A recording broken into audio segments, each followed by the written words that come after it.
ஆண்டவராய் இயேசு கிறிஸ்துவின் விலையேறப்பட்ட நாமத்தினாலே கர்த்தருடைய ஆவியானவர்கள் கொடுத்ததான ஏஜே பவர் மினிஸ்ட்ரி ஊழியத்தின் சார்பிலே அன்பின் நல்வாழ்த்துக்களை தெரிவித்துக் கொள்கிறேன். எனக்கு அருமையானவர்கள், எப்படி இருக்கின்றீர்கள்? இந்த காலை வேளைகளை வேதம் வாசித்தீர்களா? ஜெபித்தீர்களா? தேவ சமூகத்தில் நின்றீர்களா?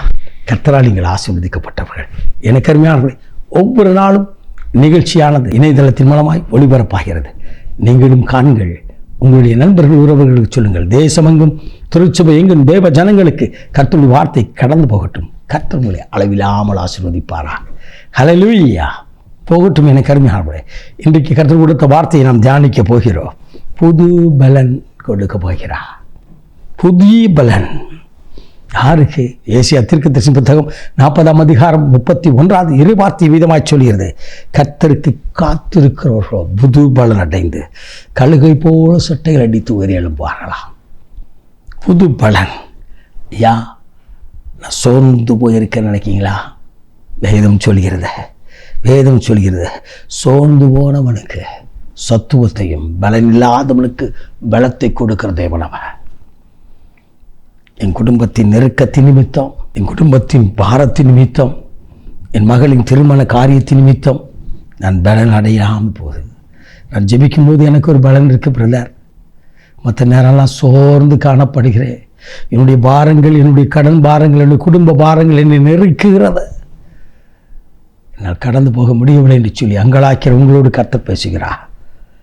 கர்த்தருக்கு காத்திருக்கிறவர்களோ, யாருக்கோ அல்ல, ஒரு மனிதனுக்காக அல்ல, ஒரு மனிதன் மூலமாய் அல்ல, கர்த்தருக்கு வானத்தை பூமி உண்டாக்கிற தேவ சமூகத்தில் எனக்காக மரித்த ஆண்டவர், எனக்காக உயிர்த்தெழுந்த ஆண்டவர், என் பாரங்கள் எல்லாம் சுமந்த ஆண்டவருக்கு முன்னதாய் நான் காத்திருக்கிறேன்.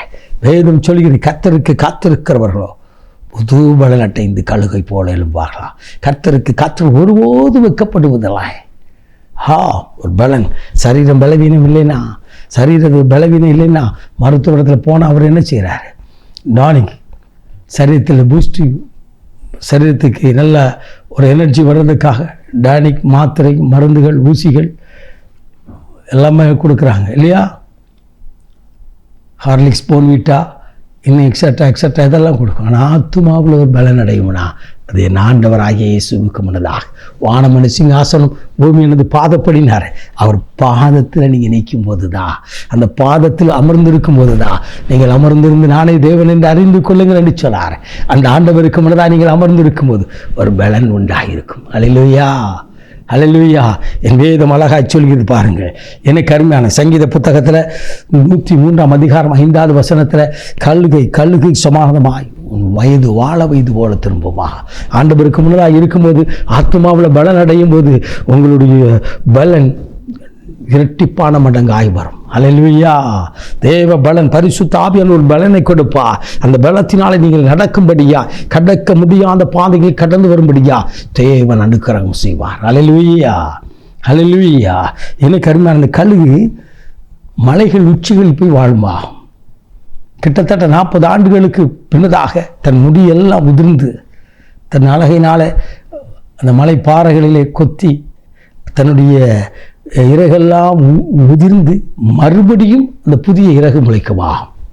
அதன் முன்னதாக 40 ஆண்டுகளுக்கு மேலதாக வாழும் என்று சொல்லி வல்லுநர்கள் சொல்கிறார்கள். 100 ஆண்டு வரை வாழ்கின்ற கழுகு என்று சொல்கிறார்கள். ஆனால் பாருங்கள், அது எல்லாம் விழுந்த உடனே சுற்றி நிற்கிற அந்த இறகுல இருக்கிற புழுகள்லாம் அதை கடிக்குமா. அப்படித்தான் நம்முடைய வாழ்க்கையிலும் இன்றைக்கு ஏதோ ஒரு காரியத்தின் நிமித்தம் விழுந்து போய் பலன் இல்லாதபடி கண்ணீரோடு, பிரதர் நான் கடன் பாரத்தில் இருக்கிற, வியாதிங்கிற பாரத்தில் நிற்கிற, எனக்கு என்ன செய்யணும் தெரியல நிற்கிங்களா? ஆண்டவர் சொல்கிறார், உனக்கு நான் புது பலன் தருகிறேன், எனக்கு முன்னதாய் காத்திரு. சீசர்கள் 120 பேரும் வேதம் சொல்கிறது. அப்போஸ்தலர் நடவடிக்கையின் புத்தகம், திருத்தூதர் பணியின் புத்தகத்தில் வாசிக்கிறோம் 2ஆம் அதிகாரத்தில், அவர்கள் ஆண்டவருக்கு முன்னதாய் காத்திருந்தார்கள். பெந்தெகோஸ்தே நாள் வந்தபோது பரிசுத்த ஆவியானவர் ஊற்றப்பட்டார். அவர் பலன் அடைந்தார்கள். உயிருக்கு பயந்தவர்கள் உலகத்தை கலக்கிறவர்களாய் மாறினார்கள். ஆவியான கருமையானவர், அதே பரிசுத்த ஆவியானவர், அதே இயேசு கிறிஸ்துவின் நாமம் நீங்களும் நானும் சொல்லி அழைக்கும் போது அவர் பரிசுத்த ஆவியான மூலமாய் பலன் கொடுப்பா. உங்கள் வாழ்க்கையில் ஒரு பலன் உண்டாகிருக்கும். உங்கள் வாழ்க்கையில் ஆசீர்வாதம் உண்டாகிருக்கும். கழுகானது மலைகள் குன்றுகளுக்கு மேலே பறக்கும். கழுகானது மேகங்களுக்கு மேலே, மழை விழும்போது மேகத்துக்கு மேலே கடந்து போகுமா? எனக்கு அருமையானது. பிரச்சனையோடு இருக்கீங்களா? அந்த பிரச்சனையெல்லாம் கடந்து போகும்படியா கர்த்தர் ஒரு பலனை இன்றைக்கு கொடுக்க போகிறார். இந்த பிரச்சனையெல்லாம் கர்த்தரின் கரத்தினால் மாறப்போகிறது. அவர் கொடுக்கிற பலத்தினால் மாறப்போகிறது. நீங்களும் நானும் இணைந்து ஜெபிப்போமா? கண்ணீரோடு ஜெபிக்கிறவர்கள் கம்பீரத்தோடு இருப்பார்கள் என்று வேதம் சொல்கிறது. எனக்கு அருமையானவரே, ஆண்டவரே எனக்கு ஒரு பலன் தாரும் ஆண்டவரே. வியாதிப்பட்டு இருக்கிற என் சரீரம் பலவீனப்பட்டு இருக்கிறது, எனக்கு பலன் தாரும் ஆண்டவரே என்று சொல்லுங்க.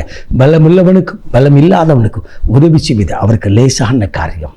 இன்றைக்கு அந்த கரத்தினால், ஆணி பாய்ந்த கரத்தினால் உங்களை தொட்டு பலன் கொடுக்க போகிறார். உங்கள் மேல் பரிசுத்த ஆவியானவரை வருஷிக்க பண்ணி ஒரு பலத்தை கொடுக்க போகிறார். நாம் ஜெபிப்போம்மா. மகா பரிசுத்தம் உள்ள தகப்பனே, இந்த அற்புதமான வேலைக்காய் ஸ்தோத்திரிக்கிறோம். இன்றைக்கும் உம்முடைய சமூகத்தில் உம்முடைய வார்த்தையை கேட்டுக்கொண்டு தகப்பனே, ஒவ்வொரு மேலும் உடைய வல்லமையான ஆவியானவரால் நிரப்புவீராக. தகப்பனே, பரிசுத்த ஆவியினாலே அவர் பலனடைவார்களாக. தகப்பனே, உம்முடைய சமூகத்தில் காத்திருக்கிற நிமித்தம் பலனடைந்து கழுகை போல எழும்ப கர்த்தர் உதவி செய்யும். தகப்பனே, நீர் அப்படியே செய்வதற்காக நன்றி. நீர் கொடுக்கிற பலனினால், தாவீது சொன்னால் உம்முடைய பலத்தினால் ஒரு மதிலை தாண்டுவேன் என்று சொன்னார். தகப்பனே, அப்படிப்பட்ட ஒரு புதிய பலத்தினால் இட்டை கட்டுவீராக. அற்புதம் செய்து மகிழப்படும் இயேசு இரட்சகர் விலையேறப்பட்ட நாமத்தில் ஜெபிக்கிறோம் ஜீவனுள்ள நல்ல பிதாவே. ஆமே. God bless.